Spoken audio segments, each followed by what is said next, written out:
Ele causa desastres terríveis. Surge um enorme arco brilhante e você vê quando ele cai bem ao lado do avião. Nós vimos que era uma tragédia terrível porque o avião estava no rio. O clima é extremo. Ele é responsável por 1 em cada 3 acidentes aéreos. Mas cada terrível tragédia nos ensina algo novo. Larry, estamos caindo, Larry! Eu sei que estamos, eu sei!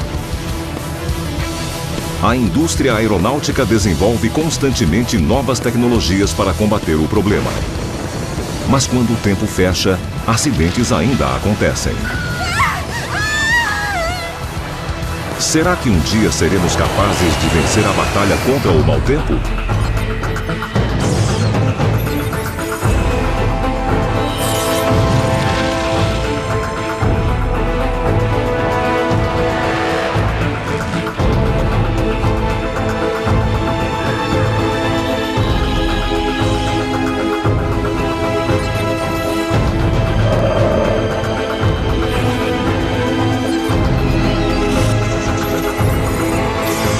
Catástrofes aéreas, clima extremo. 13 de janeiro de 1982. A noite cai na cidade de Washington. O voo 90 da Air Florida aguarda no Aeroporto Nacional de Washington. Seu destino é Fort Lauderdale, na Flórida. Mas o tempo está péssimo. Uma camada de neve de até 10 centímetros cobre o aeroporto e a temperatura cai a 4 graus negativos. É uma época em que os pilotos devem estar especialmente atentos aos perigos da neve e do gelo. Estava nevando, estava muito frio. David Lermont é piloto e jornalista especializado em aviação. Sempre que chega o inverno, todas as boas companhias aéreas lembram seus pilotos de que eles devem estar cientes dos riscos que o inverno traz. O equipamento de limpeza de neve é usado para liberar as pistas. As aeronaves são degeladas com uma mistura de água quente e glicol.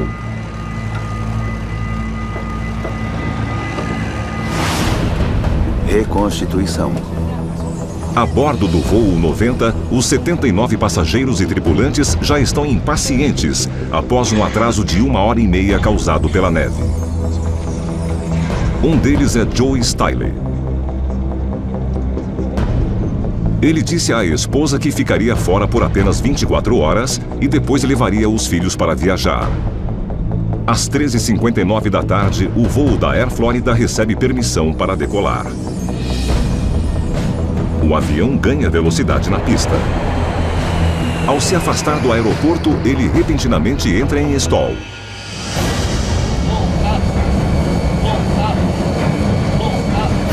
Larry, estamos caindo, Larry! Eu sei que estamos, eu sei!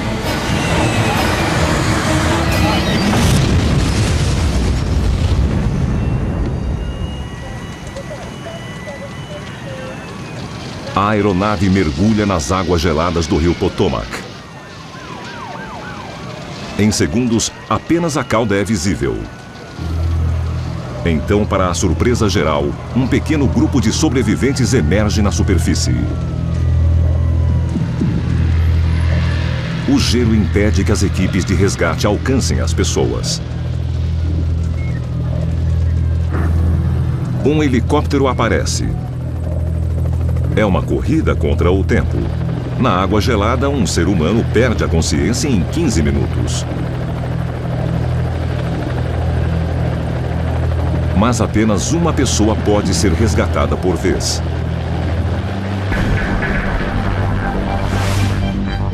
O primeiro a ser içado é o executivo Bert Hamilton.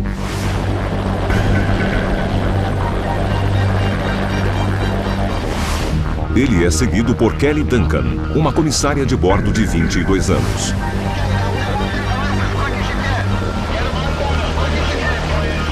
Milagrosamente, ela sofre apenas ferimentos leves. Finalmente, uma corda é lançada para um terceiro sobrevivente.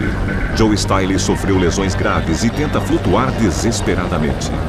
I was holding on to a piece of the tail section. I held on the rope and let him drag me out. Para poupar tempo, Joe agarra outra sobrevivente. Priscila Tirado perdeu o marido e o filho e está totalmente transtornada.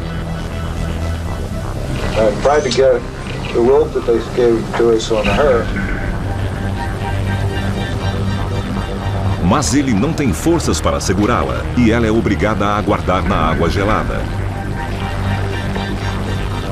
O tempo está se esgotando.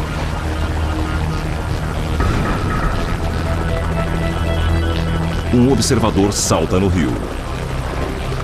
Lenny Skutnik, em um ato de extrema coragem, leva Priscila até a margem.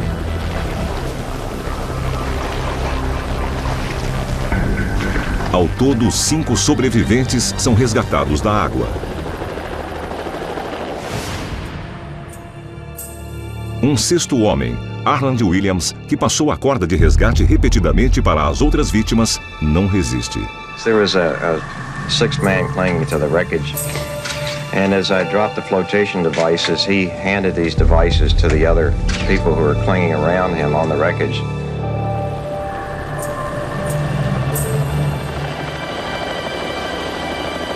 Mais tarde, um trecho da ponte da Rua 14 receberia o seu nome.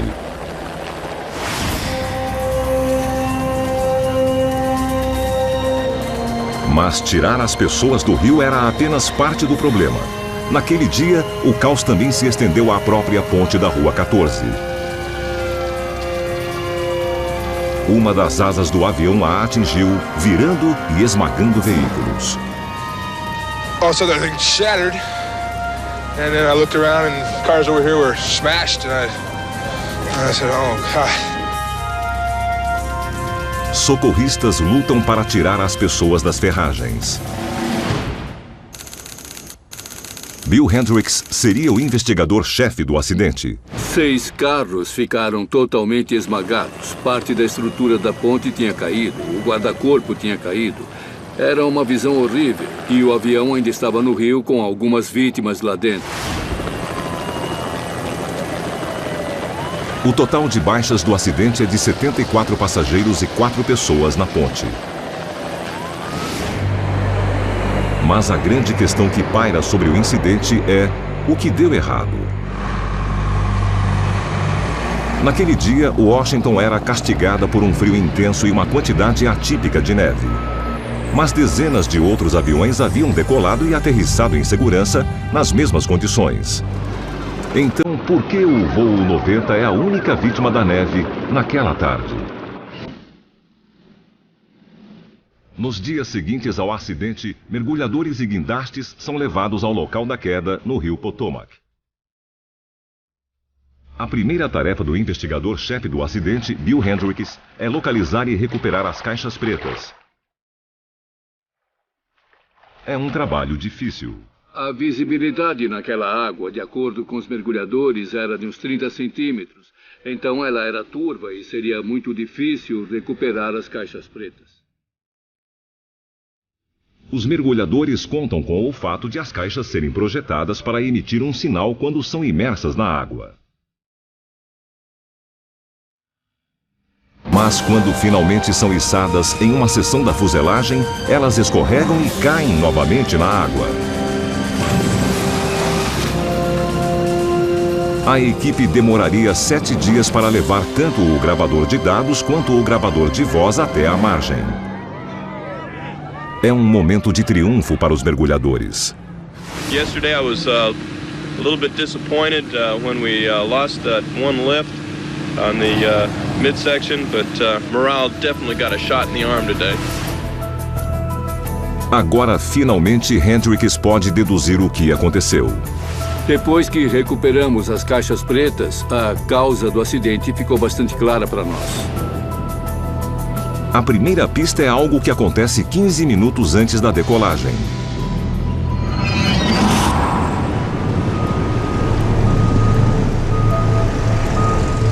A neve tornou a pista escorregadia e os reboques não conseguem tirar o voo 90 do portão de embarque.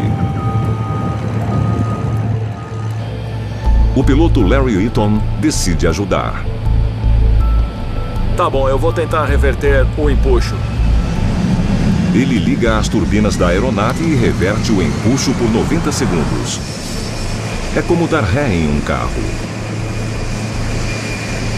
Ele espera que os motores ajudem a aeronave a se afastar do portão. Mas é uma manobra altamente irregular. A reversão do empuxo levanta neve e gelo que são sugados pela turbina. Isso joga detritos na frente do motor e eles acabam sendo sugados. É uma coisa que deve ser evitada. Isso pode danificar uma série de sensores que são essenciais para o desempenho correto do avião. É uma decisão ruim, mas não deveria ter causado o acidente. Aeronaves modernas são equipadas para lidar com a neve e o gelo.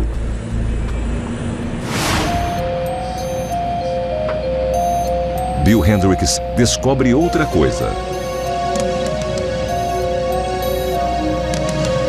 Ela acontece durante a checagem pré-voo. Ar-condicionado e pressurização. Checados. Sistema antigelo. Desligado. A tripulação não ligou o sistema de degelo do motor. É um sistema que aquece a parte frontal da turbina, elevando a temperatura do ar. Com o sistema desligado, todo o gelo e a neve lançados dentro do motor pelo empuxo reverso não são derretidos, prejudicando o desempenho da turbina. Eu não diria que foi um choque, mas foi uma revelação. Ficou claro que a tripulação não estava acostumada a voar em temperaturas baixas por não ligar o sistema antigelo do motor. Quando o voo 90 entra na pista de decolagem, o copiloto Roger Pettit demonstra preocupação. Os motores não parecem estar gerando empuxo suficiente. Nossa, dá uma olhada nisso. Não está normal. Mas Whitton não lhe dá ouvidos. Está normal. Não acho que está normal. Talvez esteja.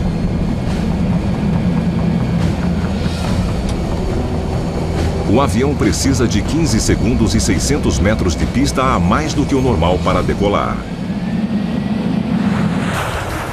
Finalmente ele ganha altitude. Mas quase imediatamente entra em stall. Stall! Estamos caindo! O alerta dispara. Mas os pilotos não podem fazer nada. Larry, estamos caindo, Larry! Eu sei que estamos, eu sei!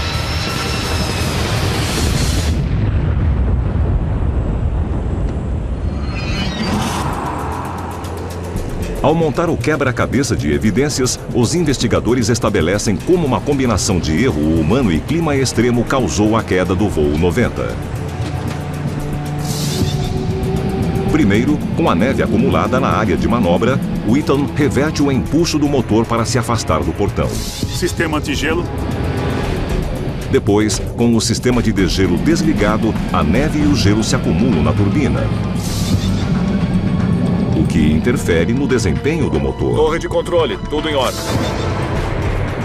Como resultado, quando o voo 90 decola, os motores estão gerando uma razão de empuxo ou de pressão do motor de 1,70. Um Boeing 737 precisa de uma razão de empuxo de pelo menos 2,04 para decolar em segurança.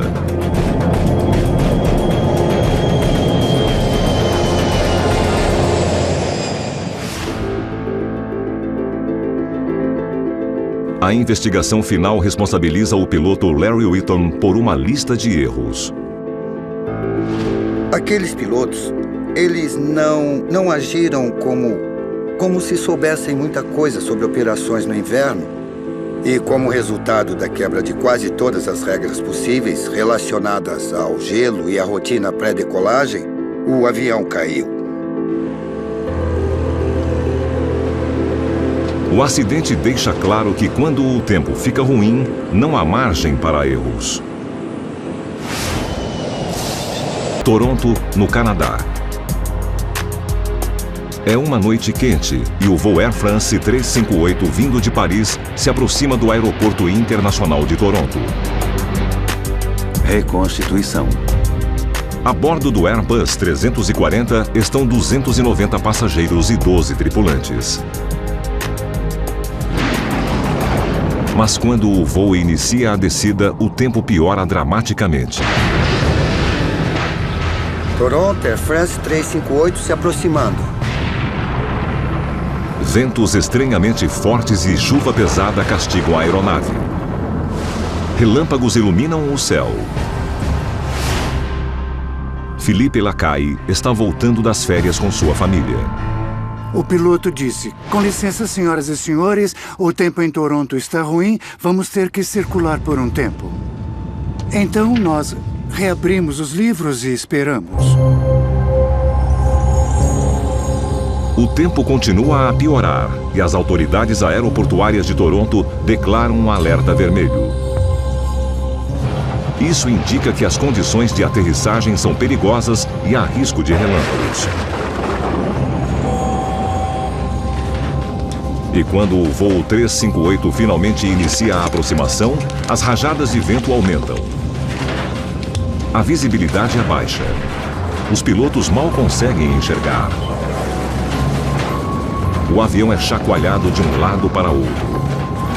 O avião começou a tremer e eu lembro que minha esposa do meu lado estava se segurando na cadeira.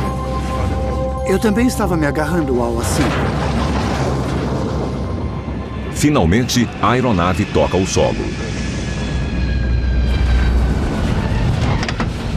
Aplausos irrompem espontaneamente.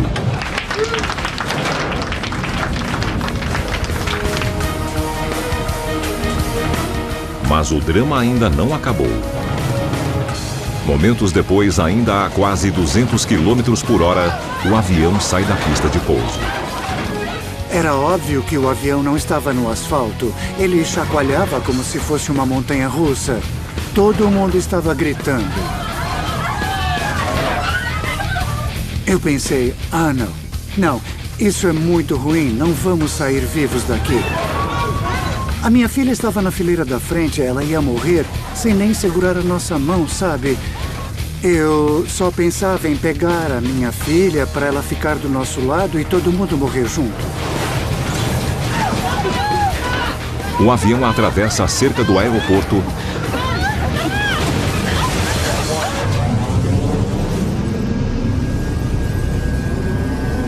e finalmente é contido por uma pequena ravina. Todo mundo ficou pasmo, em choque. Em primeiro lugar, por estar vivo, porque nós tínhamos sobrevivido àquele evento, foi um milagre. E também, o que a gente ia fazer em seguida? O que estava acontecendo?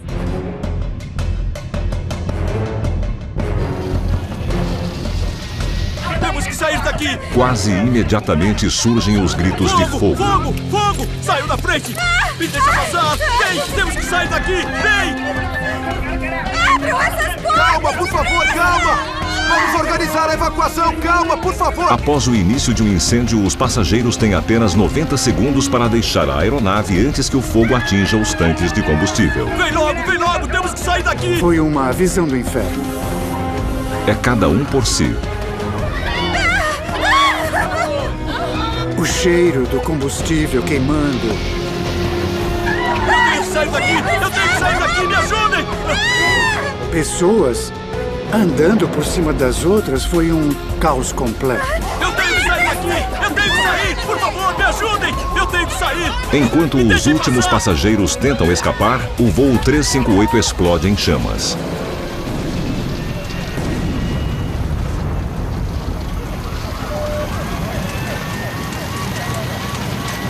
Há dezenas de feridos, mas todos os 302 passageiros e tripulantes sobrevivem.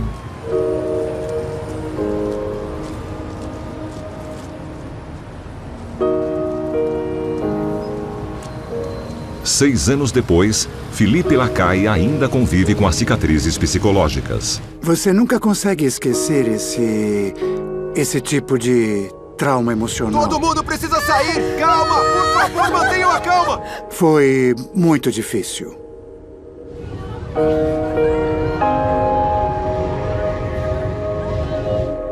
Se não foi um milagre, eu não sei explicar como nós conseguimos escapar em 1 minuto e 15 segundos por duas portas, para mais de 300 passageiros.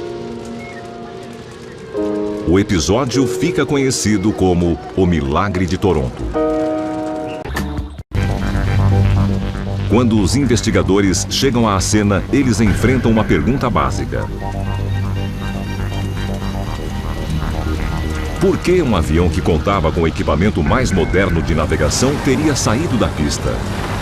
Era um caso de erro do piloto, falha mecânica ou clima extremo? Ou mesmo uma combinação de todos eles? Os investigadores coletam dados das caixas pretas carbonizadas. Réal Lavasseur é o investigador-chefe do acidente. Nós examinamos os freios, os pneus, os motores, examinamos todos os sistemas, a hidráulica e todo o resto, a parte elétrica, e não tinha absolutamente nada errado com a aeronave. Os investigadores podem descartar falhas mecânicas.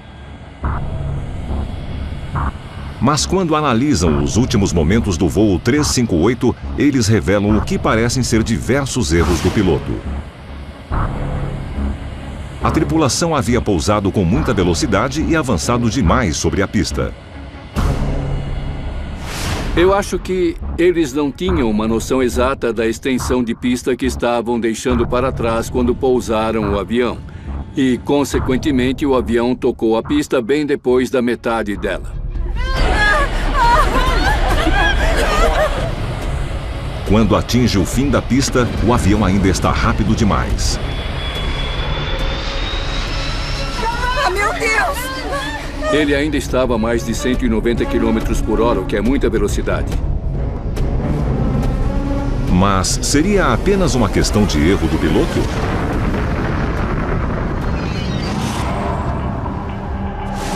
Ao examinar melhor, os investigadores encontram uma história mais complicada. Os pilotos podem ter sido vítimas de um clima incomum e encontrado um fenômeno perigoso conhecido como cisalhamento do vento.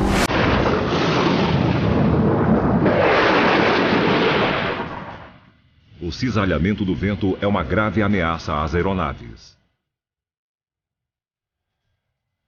Ele ocorre nos 2 ou 3 minutos antes do início de uma tempestade, quando pode haver mudanças rápidas na direção do vento. Você pode ver uma tempestade se aproximando, uma nuvem enorme, tudo escurece. E o que acontece com o vento? Ele fica fraco. E de repente começa a soprar e Então ele ataca de todas as direções. Este fenômeno alarmante ocorre quando uma frente fria se choca com o ar mais quente. Ele pode vir pela frente, ou pelo lado, ou por trás, e depois ele muda. Isso dificulta muito a pilotagem de um avião. Principalmente logo depois da decolagem ou logo antes do pouso, quando o avião está muito lento e perto do solo. É possível que o voo Air France 358 tenha sido vítima de algum tipo de cisalhamento do vento? Não há um consenso sobre os detalhes, mas os especialistas chegam a uma conclusão sobre o que deve ter ocorrido. Quando a aeronave se aproxima do solo, encontra um forte vento contrário. A visibilidade é péssima e os pilotos lutam para enxergar a pista de pouso. O vento passa a soprar a favor e o avião ganha velocidade. Como resultado, ele demora a tocar o solo e aterrissa com muita velocidade.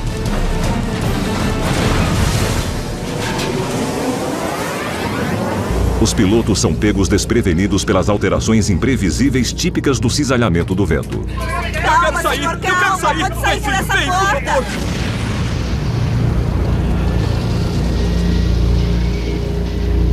A investigação concluiu que a tripulação tinha aterrissado a aeronave com a visibilidade extremamente reduzida e em condições em que os ventos cruzados estavam além dos limites do avião. O clima extremo faz mais uma vítima. Mas existe uma tecnologia que pode alertar os pilotos previamente sobre ventos perigosos. Seu nome é Radar Doppler. É uma tecnologia antiga, mas a partir dos anos 1990, os computadores passam a usá-la para gerar mapas climáticos simples e de fácil leitura, que destacam eventos perigosos. Nesta imagem, o verde representa nuvens pesadas, o vermelho, áreas de chuva extremamente forte, e o roxo mostra tempestades e turbulência. Esta tecnologia não ajuda o piloto a evitar o cisalhamento do vento nos últimos momentos antes da aterrissagem, mas pode alertar sobre padrões climáticos associados ao vento severo na maioria das demais situações. Hoje, o clima não deveria mais ser um problema para os pilotos. Mas em 2010, um acidente mostra que quando o clima se torna extremo, acidentes continuarão acontecendo, por melhor que seja a tecnologia. 10 de abril de 2010. Reconstituição. Em abril de 2010, uma delegação de dignitários poloneses decola rumo à Rússia. Ela inclui Lech Kaczynski, o popular presidente da Polônia. O objetivo da viagem é relembrar um massacre próximo ao vilarejo russo de Katyn, que vem causando hostilidades entre a Polônia e a Rússia desde a Segunda Guerra. A esperança é que esta visita importante finalmente traga a reconciliação.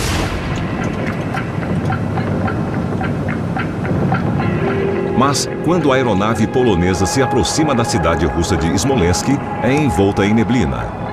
Aterrissar será difícil. Bom dia, Smolensk. A aeronave militar polonesa 101. Estimativa em 5 minutos.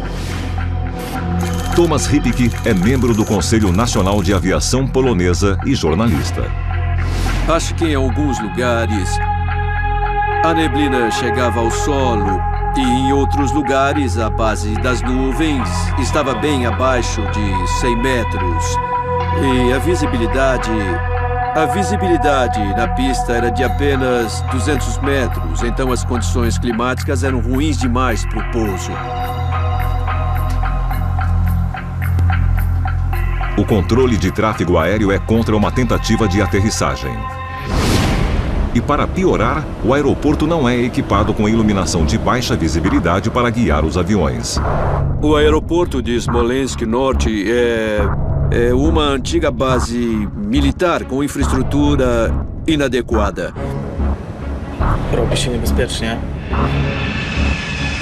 Mas o piloto continua tentando aterrissar. Por 2 vezes, ele tenta pousar a aeronave.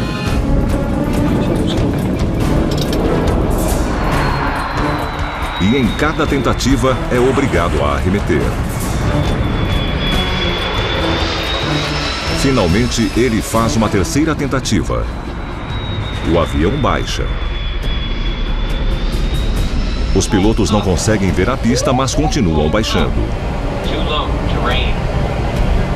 Na tentativa de enxergar as luzes da pista no meio da neblina, eles ultrapassaram a altitude de decisão. Abaixo dela, se você não está enxergando as luzes, você deve arremeter o avião. De repente, a aeronave atinge uma árvore e gira descontrolada. Vira de ponta cabeça e se choca contra o solo.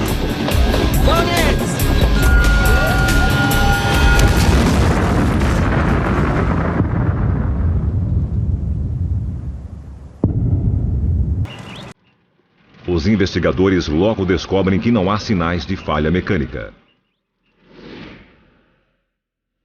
O avião de 20 anos havia sido reformado recentemente. Mas isso gera um enigma.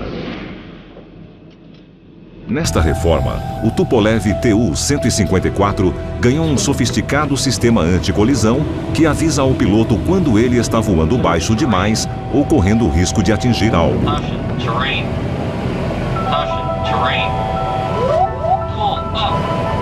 O inquérito ainda não foi concluído, mas transcrições vazadas do gravador de voz da cabine mostram que durante a aproximação, o sistema emite diversos alertas. Mas os pilotos os ignoram.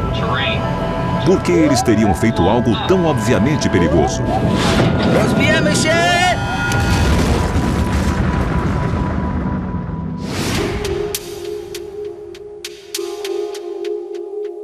As transcrições fornecem uma pista.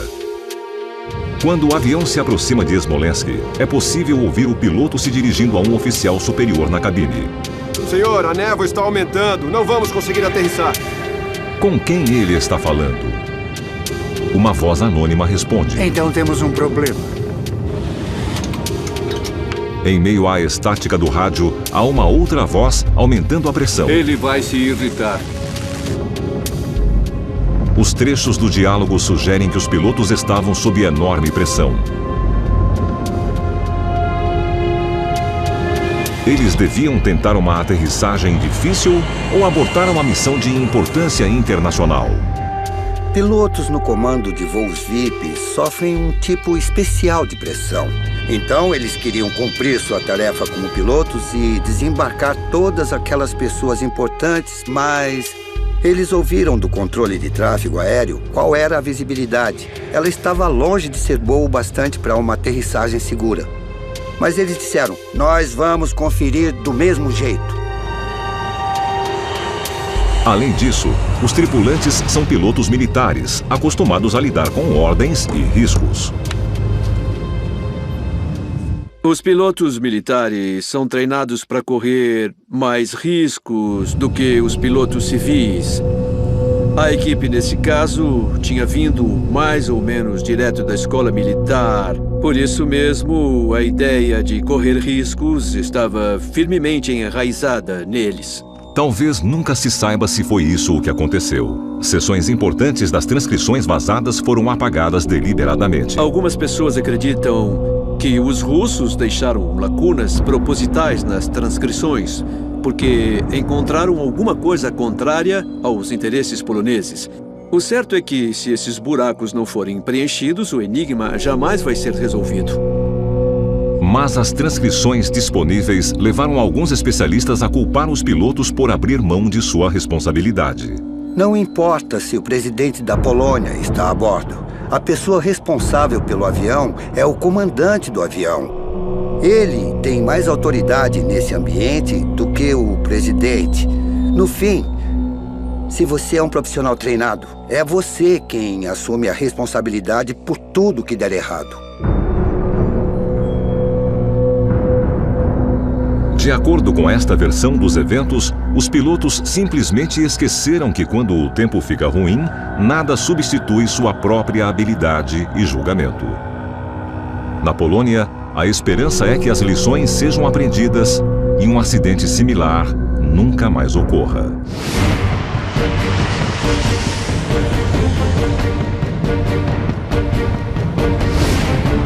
Hoje, nós temos a tecnologia para lidar com o clima. Os pilotos recebem mais treinamento e as aeronaves possuem equipamentos melhores para qualquer condição. Acidentes causados pelo clima não deveriam mais ocorrer.